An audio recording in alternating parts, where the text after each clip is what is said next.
Is it possible to de-Google your life? Will it make your life better?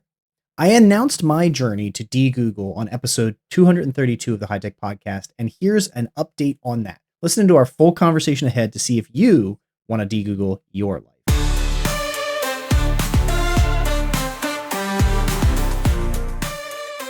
Welcome, folks, to the full episode of High Tech Podcast. This is episode 241. We are going back deep into my de-Googling journey. We're gonna learn a little bit. Hopefully, you're gonna see some of the headaches I've been through. But before we get there, that was the laugh, the chuckle, the joy of my co-host, my buddy, my pal, Joshua Swartz. How you doing, my friend? What is up, folks? I'm doing good. I am still chilling in the Lord of the Rings haven that is my office. And would you look at it? Folks, just look at it. It's so beautiful. Here's the real sign of a good office. Okay. Well, I was in a call on Friday with our leadership team, and one of our team members, she's obsessed with Lord of the Rings. She hasn't seen my office yet. Okay. And we get into the call and she goes, "Is that a video background?" Like, she thought this was fake. Like, that's how good it is. Okay. A gift. Like, it could have only been a fake. But no, in fact, folks, it is real. So I'm doing good. I'm doing good. It's, high five to you. Yeah. It's warm. We're getting over some sickness stuff that keeps spreading through the Swartz household right now, but such is life. Saturday though, I played Twilight Imperium, which is a game that takes 12 hours to play. That's a vibe. That doesn't sound fun. It's so much fun. It's like a blast. Okay. It's like, it's a strategy space game, and it's just like, it's really intense. They literally have rules about how you make deals and things with people. It's a whole thing. There's a lot of diplomacy and backstabbing. Wow. And yeah, it's a great time. Anyway, so I'm doing good. Folks, if you want to learn more about Twilight Imperium on the High Tech Podcast, reach out to us, inbox at hightechpod.us. Because that's what we are, a Twilight Imperium podcast. You know, we've got all the insanity on this podcast. And so if you like it, you want to join the conversation, follow us on the socials at High Tech Podcast or at High Tech Pod. Reach out, inbox at hightechpod.us, or find every single one of our episodes with an episode page on hightechpod.us. That's who we are. It's Will and Josh, the Tappet brothers. Not really. That was Click and Clack, the Tappet brothers from the NPR talk show, Car Talk. Anyways, yep. Where my brain goes sometimes. That didn't fly over anybody's heads. That's for sure. Yeah, I can't even turn this over to you because I mean, like, it's not like I can make just, you ask questions. Yeah, like, okay, I can jump in. So, like, as Will mentioned in our beginning, in the beginning, in episode 232, we announced that Will was de-Googling his life. And since then, this conversation has come up more than I expected with other people. It's been an interesting dynamic. And so, if you don't understand what we mean by that, first of all, go listen to episode 232, because this is a follow-up episode to that episode. We promised this would continue throughout the entire process. But Will's getting rid of Google, and he's moving over to some other solutions, specifically Proton, who we are now affiliated with at this point, mainly for this part of the conversation. But we did our research before we decided to do that. This is not, Will didn't pick Proton because of that, disclaimer. So anyway, so Will's been de-Googling. So we figured we've talked about AI pretty much for the last 5.5 weeks. So we thought it'd be fun to take a break and get an update from Will on how de-Googling has been going. And generally, the selling point here is to de-Google because Google has all your data. Okay. And Will wanted to take more ownership of his data, and stop paying for subscriptions and things. I was actually just talking to my department assistant. Her husband is also de-Googling, but it's mainly to get rid of all the subscription payment that they're paying. They pay a lot of money to Google for a lot of different things. And so that's why they're doing it. So if you're interested in saving money and saving your data, you should keep listening to what Will and I are going to be talking about. So anyway, first of all, Will, you started de-Googling. Let's take inventory. Okay. What has been de-Googled? Right? Like, and what does it look like? What's the solutions? I don't know if you're able, we didn't talk about this ahead of time. I don't know if you're able to, like, actually share any examples, like screen examples of some things. Might be able to. probably not on the spot, but I'll think about it. Okay, think about it. Got it. What I will caveat this is, Sorry. I have to use Google for my employer. Like let's just be fully transparent. Like there's my current employer that's about to change. Updates. I was gonna say, there's a new one use Google? I don't know actually. Anyways, that should have been a requirement to use Proton. I like there are things I have to use or I interact with. Like, like you can't get away from Google. In fact, I'll see if I can't find the article so that we can list it in the show notes for this one. But there was an article that actually was a big starting point for me on this back in 2019. Hint, I already found it. Where a journalist said, I wanted to cut the big five. They wanted to cut specifically Google, Amazon, Facebook, Microsoft, and Apple from their life. And one of the things that I learned from even what they do is Amazon, as an example, is behind the internet. Amazon Web Services is behind a lot of things, but Google also. That's why when AWS goes down, the entire internet. The internet goes down. Somebody flips a light switch. Yeah. So with that to be in mind, right? Like I can't just get rid of all things Google. Example, like right away. So I've already switched to Proton. I'm doing primarily all my email through there. My Drive, my files are moving over there. My passwords, I've switched to that. So there's some easy things like that I go there first, but I don't know. Truthfully, I don't know all the things my Gmail accounts are associated with. So literally every week I get a new email and they're like, crap, unsubscribe. I don't want that. Or, I want that. I have to go into that system, change the email address to my Proton email address. And then, like slowly I am getting away from email. So I would say I have switched my email to my Proton email address. No holds bar. That's my number one. That's where I send emails from.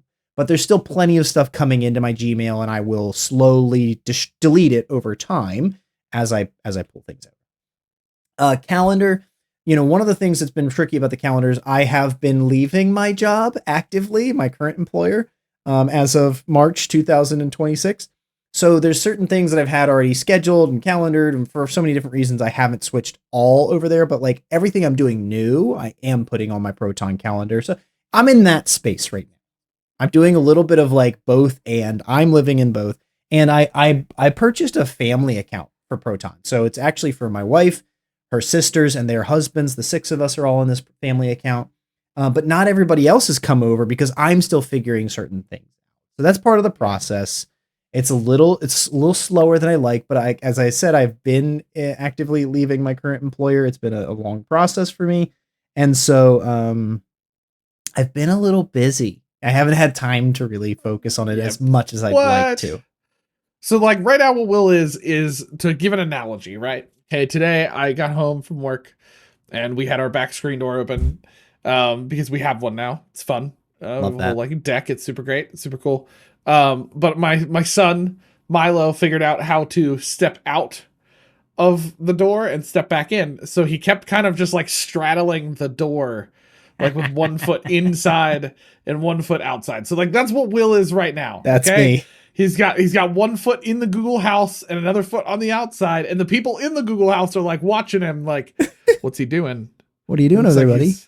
Looks like he's moving. Are you sure you want to leave? Are you sure? Like that's yeah. So that's a fair assessment. You're still in transition, Yes. You're still moving through. Okay, that's fine. So I know we have a what's next here, but I'm gonna switch gears for a second. You're straddling, okay? Hit me. So what so far have you found the hardest to de-Google? Like what has been the most difficult thing that you're like, you're maybe straddling a little less, like you've got your foot and like your head still in the house of Google and just your toes are outside because it's been a bit harder than you expected to get out the screen door known as Google. I'm going to run with this analogy for far too long. So just so you know. That's literally, it's Google Photos. It's been it's been Google Photos. But okay, here's the short and sweet of it. And I had this on the list because it has been frustrating me. I do have my photos that I take with my phone going up into my Proton cloud. That's great. They're also going into my Oh, crap. Google Photos cloud at the same time. Oh, so they're still going to both places? Both places. But here's the problem, okay? Google has a platform called Takeout. You can go to takeout.google.com and you can take away any of your data. Cool. Yeah, not to be confused with the food. Exactly. It's not delicious and you don't want to reheat it tomorrow. But when you export your photos from Google Takeout, it exports it in choices of 2 GB files, 5 GB files, 10 GB files, 20 GB files, or something like that, right? Okay. I have been using Google Photos for most of my adult life. So I think it's something like 140 gigabytes of photos. Okay, it actually doesn't sound that much, but yeah, that's not crazy, but it's still, there's somebody who's been using not Google Photos for his entire life of his photos and barely takes any pictures. 140 gigs sounds like a lot. Like in my iPhone, I can very quickly get to pictures of me and the band. Yeah, I mean, like it's not that hard. Wow. I don't take a lot of pictures. Yeah, I don't take a lot of pictures on my phone. To be honest, I'm now thinking that I might have even gone so far with this issue that I deleted them. So this is what happened. I wanted to export them in 20 gigabyte files because that sounds like the easiest way to move them, just once, yeah, bigger, better. That'd be 7 folders, right, folks? 7 folders. No, instead, I had 70 folders. 70 folders because I could not get it to export the 20 gigabyte folders. It would only export in 2 gigs. They would not work. It wouldn't export them in the bigger file sizes. And it's driving me nuts. Here's the worst part. In those 2 gigabyte 70 folders, it didn't export them linearly. So in folder 1, there's photos from 2019 and photos from 2026. In folder 2, there's photos from 2007. And so literally my photos are just all over the place. This may be like a dumb question because I don't really use Google Photos. Yep. I've got to be honest. Is there not just like a way to select all the photos and just like mass download everything? You know what I mean? Like, do you have to use Keep? Can you not just be like shift click download? I mean, I know that would take like forever, but like, you're asking a great question. When someone asks you an obvious question, you're like, huh, why didn't I think of that? This is why Will has a Josh. Oh, fact. And I have a Will for other reasons, very good reasons. That is a big fact. But so now I don't know how, because there's a way to get it to show me like month by month and year by year. And I can't actually get it to do that at the moment. I don't know why that is. But you're asking a great question. It's like, if I could just select all, I can download, 20 photos at a time. So that'd be cool. I'm going to pursue that. That's useful. It would still depend on whether or not those download folders have the files in order, because Proton has an import tool, but Proton, and this may be one of the issues with what you just suggested, Josh, when Takeout exports, it does export some metadata with some level of organization, and Proton uses that to try and put it back in the right place, but it does it folder by folder. That's the problem. If the folders had more content in them, like the 20 gig versions, it would actually work with Proton's import tool to put them in a linear fashion. So it's one of those things where I thought it was going to be export import, and of course then there's actually like 35 steps to get it done. And it drove me nuts that I even had to download 70 different folders in the first place to get all 140 gigs of my photos out of the platform. So, that's one of the ones photos, that's photos have been the hardest part. If you're currently using Photos, it's not to get my backup, easiest. Right? Because like it's already uploading my currently taken photos, and that's great. Yes, it's keeping but somebody's going to obviously want their past stuff off. Like if you're thinking about deleting them, I just like really I just give up. Why not? Like the purposes I shared, that one of the biggest things they use is Google Photos. That's one of the biggest things they pay for subscription wise. And it's very easy. I would imagine she's going to want all of the photos off of it. Though if she or her husband end up listening to this and her husband has a better way of doing it, just contact us, inbox at hightechpod.us, and I'd be happy for you to correct Will. I'd pay for that, like $1 at least, just for you to like come on and correct Will. The other thing that I'd love to do here is, right, is like, this is Proton's tool, and this is, what if I could use an agent to suddenly this is an AI episode. Ooh, dang it. What if I could use an agent to like make sense of and them? have Comet download all of it? If you can shift click download, get Comet to just do it for you. But that would be very expensive with Comet credits. Like, holy smokes, that would take a ton of credits from Comet. That's okay. Upload it. Yeah, upload the exports into Claude and just get Claude to reorganize it based on dates. I think you could probably do that. That sounds doable. It depends on if the metadata comes over with the images. Or the funnier thing would be get Gemini to do it. I think that would be funny. You know? See, Gemini, you can get me out of here. Clean that up. Yeah. Anyway. Okay. So photos have been the hardest. What's been the easiest to transition? So for somebody doing this, what's been the easiest? Browser. It was so easy. There are so many other browsers out there. Like, I don't want to use Microsoft Edge. Who would want to use Microsoft Edge? I don't want to use Safari. Firefox is perfectly fine. Firefox, and one of the things behind this, always the decision making, right, is privacy, whose money's behind it, To be honest, Josh, I might leave Brave. I know that might surprise you. What? You're so intense about Brave. What I love about Brave is that it actively blocks ads, right? But again, where is the money coming from? And functional features. Sometimes. Yeah, I can find those and fix them. It's fine. Guys, he's just laughing at me. If you can't hear it, he's just laughing at me. It's funny listening to go, I'll find the features that are supposed to work and then fix them. Like, I think that's just a funny thing to me. It's fine. Google Chrome is the easiest thing, just to download a different browser, start using something else, right? And so there's Proton. Does work really well. Not Proton. Sorry. There's Brave, there's Firefox, there's a ton of options in this space. I've switched to Brave for both search and browser, so I very, very, very, very, very rarely use Google to search anything. Honestly, some of the best ways to use, the only times I've turned to it to have to search something is if I want to buy something. I think it's actually got the best results for buying things. That's because they're tracking everything you do. But that was easy, right? Just download a new browser, move my bookmarks over, done. You know, like, that was no problem. And passwords. So I was using Bitwarden, and I have nothing against Bitwarden. I think it's a fantastic platform. In fact, Bitwarden can be completely free. You can use it completely free. So if you're not using a password manager at all, please go over, check out Bitwarden. Love them. I would have stayed with them, except that when I purchased the Proton Family Pack, it came with a password manager, and I was like, I'm just going to put everything in one thing, especially if I'm not going to pay for two. So you mean that was easy for the same software twice? I think that's kind of fun. At all.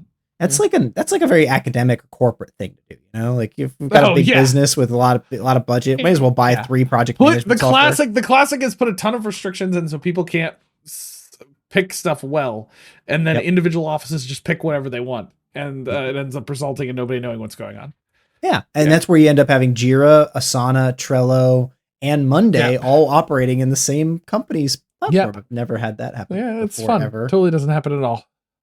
So going down my list, email, calendar, Drive, password. Those were pretty easy to get them set up, and I'm using them. I still am working on pulling all the old data over, and therefore stopping using the Google stuff.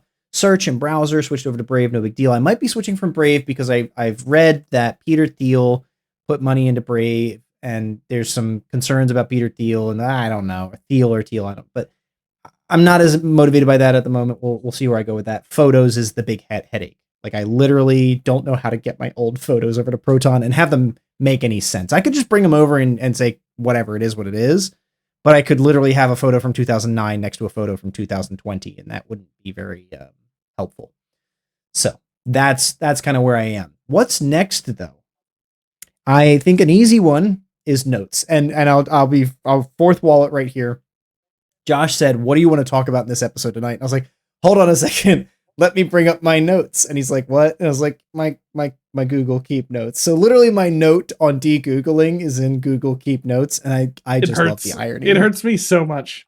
I know you love the irony. I think it's like, it's like somebody being like, okay, the government is too powerful. And so I'm going to remove myself from this country where the government is, but I'm going to track my progress on the government's whiteboard, you know? Like, yep. You're not wrong, dude. So that is the next thing. I mean, that's so easy to switch over. Proton has like a docs tool. They don't have a notes tool. So I could just use docs, but my wife, Marissa, and I use, we use stuff all the time, and we want a shared note for groceries and shared note. And you know what's really good at that, Josh? I don't know. Have you ever heard of something that's ever really good at notes and shared notes? What do you think it is? Yeah, it also starts with an N. It's like it's a whole. It almost like fits. Notes. If you're thinking notes of by Google, and you have a Notion.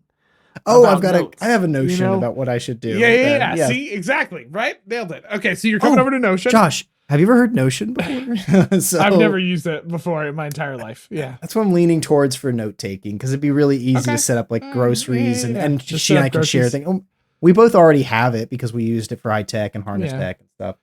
Yeah. You can definitely do a lot of stuff. You can color code your groceries. It's a whole thing. Yeah. I'm gonna have to contract you to set up a whole thing or something. Well, no, if you just use Notion AI, it'll set it up. It'll set it up for you now. That's the whole vibe. So that sounds like something I gotta pay for. I think they literally have a groceries template. I love that. Pre-conferences groceries template somewhere in Notion. That's an easy one, and that's why it's on my what's next. Like, I literally just need to get off of Google Keep. Like, that's not hard to do. But the big one, and this is what I'm excited about. I'm not going to go into too much detail here because we have an episode planned for this. But I'm pretty sure my April in 2026 is going to be dedicated to changing out my home tech. I want to get rid of my Google Homes. There are 2 different platforms that I'm evaluating. I've heard there's a third one. I think I'm going to list them here if I can find. Oh, so you've moved it over here. Future-proof we'll also talk homes. about them in an episode. We're going to do a deep. Once Will does this, we're going to do like a deep dive detail into how he did and how it worked. Yeah. One is called Home Assistant. The other is called Future-proof Homes, and they're both just DIY home tools, home assistant tools. Okay. So you can you get hardware, you can put like different local bots on them and stuff. And so I am likely taking off the entire month of April. It's a wild thing between my jobs for me. But that's one of my top projects. I'm very excited to dig into getting rid of my Google Homes and putting in this new tech because I won't give up the functionality. I love being like, hey, turn on the first floor. Hey, lock the back door. Hey, you have your office lights program. I've got my office lights program. I can't give up that functionality, but I don't want it operating through Google. And I don't know if we've talked, we've had to have talked about this before, but Eric once told me, I'll use that name because he found out, and I don't know how to get to this right now. I could probably find it pretty quickly from Googling, but when your Google Home is activated. Sorry. I can get to it pretty quickly from Googling. It's like, man, this de-Google thing is going to be harder than we thought. I can get there pretty quickly by searching it. You're right. Yes. Literally, it's in my vernacular. I hate it. You won't own me so forever. I swear I don't have a tinfoil hat anymore. If you go into your Google settings somewhere in your home settings, you can see the recordings it takes of when you ask it questions, right? Yeah. So if you say, if you give it the wake command, hey Google, which is going to wake up 3 things in my room right now. I was going to say, don't say that right now. It starts recording what you said, but it doesn't just start recording what you said. It is recording the few seconds before you start saying it because it has to listen at all times to hear that. It can't not be listening to use a wake command like that. So that means Google is listening and potentially, who knows what the recordings are in the back end. They claim that they only keep the recording from when you set the wake word through the end of your command. But let's just say I'm sitting here and I give it the wake command and I give it a command while my wife is saying her social security number aloud for some reason in the background. If the microphone picks it up, the microphone picks it up. Whatever the example is, the hypothetical, if I give it the wake command, it is now recording everything it's hearing. Well, okay, so here's a genuine question I have. We can dig into this in the episode, but because I haven't clicked on any of the sites you sent me. Yeah. I'm sorry. The non-Google home tech stuff that you're going to switch to. What's their solution for that? Because to their defense, a wake command, how else are you going to do it? You know what I mean? It'd be like saying, hey, listen to me, but don't listen to me. Yeah. You know what I mean? It'd be like, Josh, go out in that room and listen for when I say your name, but don't you dare pay attention to anything else I say. Why? you do it. Like so, in the defense of the other side, that's a hard, so let's hard go back thing to figure out. Let's go back to Milo standing between the inside and the outside. Okay. In the Milo analogy, right? In the Google Home world, the door is open and he is shouting it out into the outside, and people everywhere and anywhere are just listening to what it's Google, right? The Google's outside, but they are recording. Got it. Okay. Google's inside and outside. Got it. Right. In the Home Assistant, in this new world, we're going to shut the door and we're only going to say inside, and Google's not inside. So literally the Home Assistant tool, the future-proof home, it's all local. Your recordings, everything's kept in your own hardware in your house. It never leaves the house. Oh, okay. They're not sending it out to servers. Okay, I see what you're saying. Okay. And which now I need to research and figure out, like, I might have to build another server in my house to do this. Okay. This is not cheap. I'll be interested how that goes, because that has always been like Sam's concern about the home tech in our house. I only have really home tech here in my office. We don't really use it much anywhere else in the house. Though we have locks, but we haven't set those up in the new house yet. And honestly, I'm not entirely sure if I am yet, because we're living suburban life and we have a garage that now opens and closes for us, and the front door I never go through. So it's a whole thing. But that's always been her concern, and I get that, because it's genuine concern, and they could say they've said for years that they're not keeping that data and listening, but recent cases and things they have done and the weird marketing things that happen to us communicate the definite opposite of that reality. So it's always been a problem for her. I've cared maybe a little less because I don't scream my social security out loud. Why not? And when I've Thursday night, when I've murdered someone, it's somewhere else, so it's I'm just joking. Nobody knows. Nobody knows. So anyway, okay, that's interesting. We will do a bigger breakdown of that in a fuller episode. So I want to ask Will to kind of close up our conversation on this, right? Can I come towards the end area? We had a couple different questions about this, but I actually thought of a better question, so I'm just gonna throw it at you first, okay? What's your top 2 tips for somebody who wants to de-Google based on what you've experienced so far? Right? Like, what if somebody listening, hypothetically, but less hypothetically and more really, because unlike our other analogy, we have mics actively recording that we know are recording. And we want them to record. Yeah, we want them to record. Yeah. So to the real listener who's listening that might want to start doing this, what's like a tip or two that you would give based on what you've learned so far? Unfortunately, I think the first tip is commit to the time and cost. Okay. I think that this world means you can get away from subscriptions, but you are going to maybe have to buy stuff, right? I do not know, and I'm curious. I may be able to repurpose the physical hardware of my Google Homes, right? The Google Homes are speakers that takes. Oh, that would be beautiful. Sorry. Right. That would be the most amazing thing ever, is if you just dismantled the Google stuff and repurposed it in steampunk style move into something else. I'm here for that. Because I'd love to not have to buy new physical tech, right? They all work. Yeah. There's nothing wrong with them. They're good speakers for music and stuff too. So, but there's a commitment. It's taking, folks, I've been wanting to do this for years. I wrote a little bit of a deep dive on security and privacy in COVID. I was very interested and very curious, and I had a lot of time during COVID. So I wrote a too many pages long, research article, if you will, and how to do this by app, for hardware, for this, that, and the other thing. Something we're not going to go into detail in this episode on de-Googling, because it's going to be its own whole feature, is how do I get my operating system, my phone's operating system, off of Google, right? And I'm looking at something called Graphene OS. If you've ever heard of Graphene OS, it's the top antitrust privacy-based OS right now, but it comes with, just like Brave, it breaks a lot of functionality because so many things are built on the Google ecosystem that you can't, I think it's something like banking apps won't work on it, pretty much. You have to find all these because there's so much about workarounds. banking apps that have interconnectedness to other stuff. And they're regulated. The banking apps are regulated by the government that they have to work a certain way. So there's certain things they have to do just to operate. Yeah. You know, like there's things I'm going to have to investigate, and that's going to be its own whole series, and it's going to take a lot of time and effort. But tip number one, in the same commitment of time and cost, take your easy wins, right? Switch your browser today.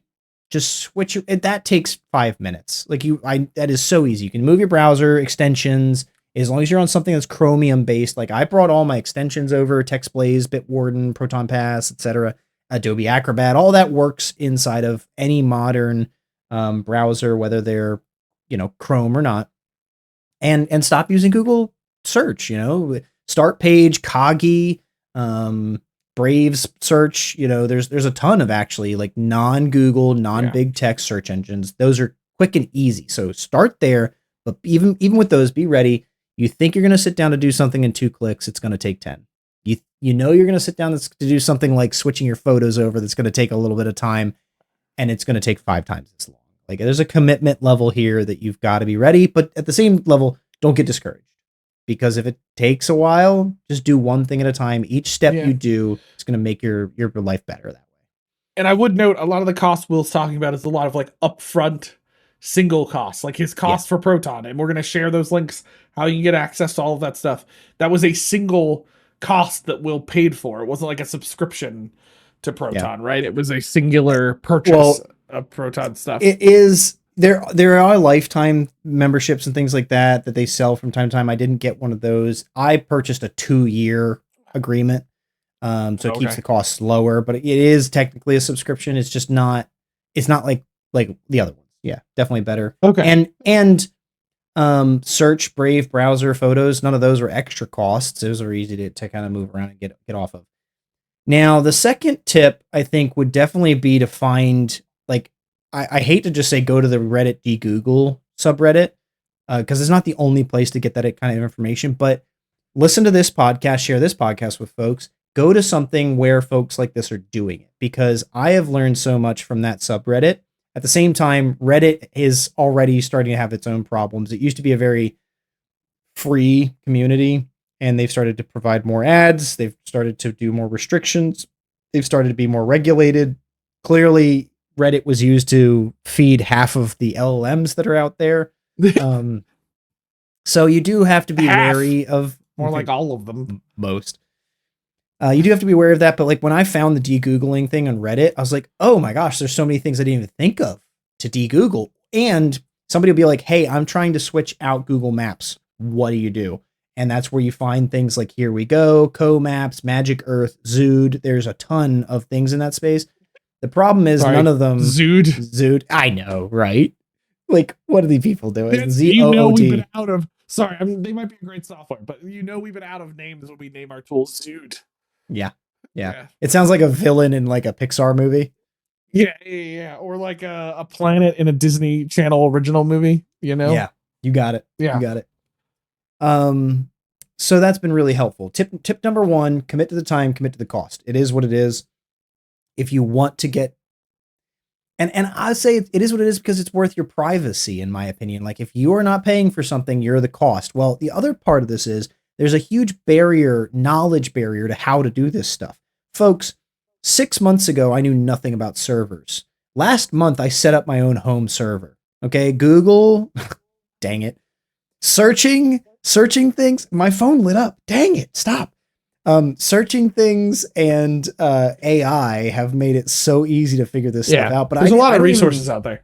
I don't subscribe to an AI tool, so I used Reddit primarily, and I set up my own server in my house, which is leading towards all these other things I'm going to do for home tech and blocking ads and all that stuff. So it's very important to me. After that, it's pretty much just get to the de-Googling subreddit, and they're gonna show you the way. Find those with the light and follow them. Okay.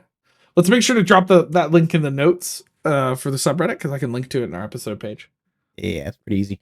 Now, the two things I want to make sure I capture briefly about what I'm not sure. Okay, I've been really wrestling with this. I may not be able to get away from Google completely because of Google Maps. That's like the number one thing. That's the one you're most concerned about. Even in de-Googling. Yeah. Even have you in the seen real maps space, there's a lot of folks who haven't done. Are you joking or? Oh, wait. I was like physical maps. There's a book. Like, if we're real serious about this, I'm just saying there's a book. But the thing that Google Maps offers is searching restaurants, reviews, traffic information. Like, there really isn't a comparable tool to that stuff. Somewhere a boomer is like, that's why I went outside, youngin'. You know what I mean? That's I can hear it right now. Yeah. We went uphill both ways, and we found our restaurants like normal people. In the snow. And we ate bad food if we had to. Yeah. Well, could you okay, so random thought here, and I won't go too deep into this because I'll be curious where you end up going with it. But could you divest Google Maps into other apps? You know what I mean? Right. Like, could you find a restaurant finding app that hopefully doesn't use Google in its undercode for what it does? Okay, maybe that's a hard. Okay, I see where you're going with this. Like, this is a hard thing to. Even if I found a map app, right, that gave me instructions, guidance to get places, and then or heck, just buy a TomTom. Like, did you know they're still out there? Oh yeah, they're still out there. Yeah. There's Tom for MySpace and TomToms, and they're still those Toms are still they're there somewhere. But like, if I just switch to Yelp or something for reviews, right? Like, Yelp's not a major tech company, but Yelp is still a big tech company. Like, I don't know what they're doing. I have to research them. Getting your data to Yelp by doing that. I mean, if you're just looking at Yelp, right? Yeah, It's not the end of the world, but it's definitely harder. I get it. It would definitely be harder to pull off. I get it. I could see how this would be a harder thing. There's a lot of advantages that we've learned to gain with Google Maps, and I joke about finding a real map, but I use Google Maps all the time to get around, even in like my area, because I don't need to learn everything. I grew up using physical maps. I know how to. My dad had them, I used to, and it was great. But like, the other part of Google Maps is its relationship to Android Auto, and like, I don't know if I can change. I don't know what Android Auto in my car is doing or what access it has to Google. Yeah. Looks like Will can't use cars. I don't know if I can fix. I don't know if I can change. This is why people become Amish. Yeah, and that's the only option. I might buy myself an old car. Yeah, in a year from now, Will's de-Googling will turn into him in a horse and buggy, but like with a server. You'll be like a really high tech Amish. You know what I mean? I can't wait. I could see that happening. Like, you won't turn the lights on because you don't need to. The lights from your server will light up your house. You know, it'll heat my house too. Yeah, you won't even need central heat. Yeah, you'll just heat it with your server. That's amazing. Yeah. Marissa would love that, I'm sure. Yeah, that's not gonna fly.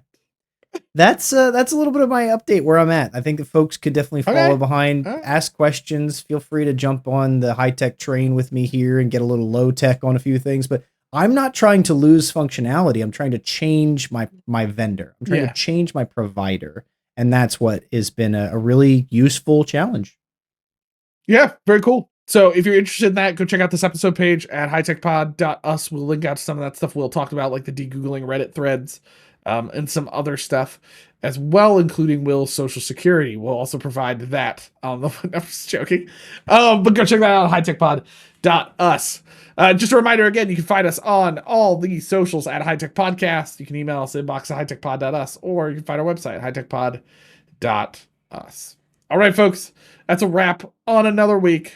Empowering minds. Embracing tech. Sort of. Cheers. Cheers. Buckle up, let's ride the wave. Future's calling, tech to crave. High Tech Podcast, light the way. Join the journey, click and play.